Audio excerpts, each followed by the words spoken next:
নমস্কাৰ ছাৰ বাইদেউসকল, আজি অতিকৈ এটা গুৰুত্বপূৰ্ণ ভিডিঅ' লৈ আপোনালোকৰ মাজলৈ উপস্থিত হৈছোঁ। আজিৰ ভিডিঅ'ত কানাড়া বেংকৰ পৰ্টেলত আপোনাৰ বিদ্যালয়খনৰ লগইন কেনেকৈ কৰিব সেই বিষয়ে আলোচনা কৰিম। আপোনালোকে ডেস্কটপ, লেপটপ বা টেবলেটত এটা ব্ৰাউজাৰ ওপেন কৰি ল'ব।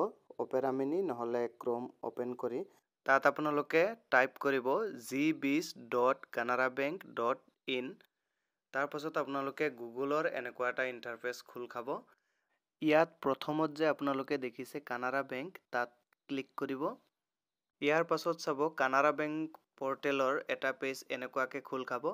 আৰু ইয়াত আৰু এটা কথা কৈ থওঁ, যদি আপোনালোকে টেবলেটত খুলিছে তেন্তে ইয়াত ক্লিক কৰি আপোনালোকে ডেস্কটপ মোডটো অন কৰি ল'ব।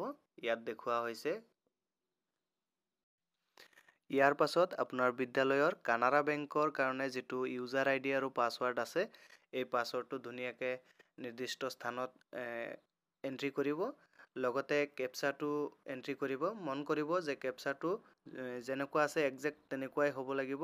কেপিটেল থাকিলে কেপিটেল হ'ব লাগিব, নম্বৰ থাকিলে নম্বৰ হ'ব লাগিব আৰু স্মল থাকিলে স্মল হ'ব লাগিব। গতিকে আৰু যদি বিদ্যালয়ৰ ইউজাৰ আইডি আৰু পাছৱৰ্ড আপুনি নাজানে তেন্তে আপোনালোকৰ ব্লকৰ যিজন একাউণ্টেণ্ট আছে তেখেতৰ লগত যোগাযোগ কৰিব।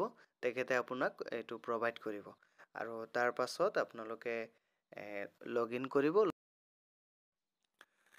ইউজাৰ আইডি আৰু পাছৱৰ্ড কেপচা এন্ট্ৰি কৰাৰ লগে লগে আপোনালোকৰ এনেকুৱাকৈ পেজটো খোল খাব, য'ত আপোনালোকে দেখা পাব যে OTP ভৰাবৰ কাৰণে জেগা এটা ওলাইছে আৰু ভেলিডেট OTP আৰু ৰিচেণ্ট OTP আছে।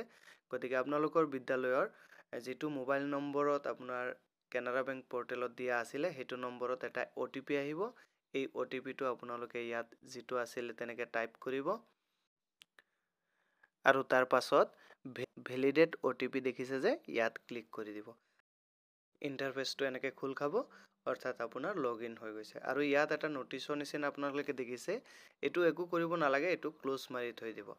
আৰু যদি আপোনালোকে লগইন কৰিব পৰা নাই, আকৌ ধুনীয়াকৈ শুদ্ধকৈ ট্ৰাই কৰক, নিশ্চয় এইটো লগইন হ'ব।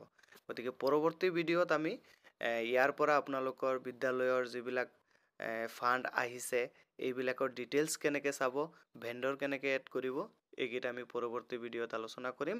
যিহেতু ভিডিঅ'টো দীঘল হৈ যাব, গতিকে আজিলৈ ইমানৰে সামৰিছোঁ। ধন্যবাদ।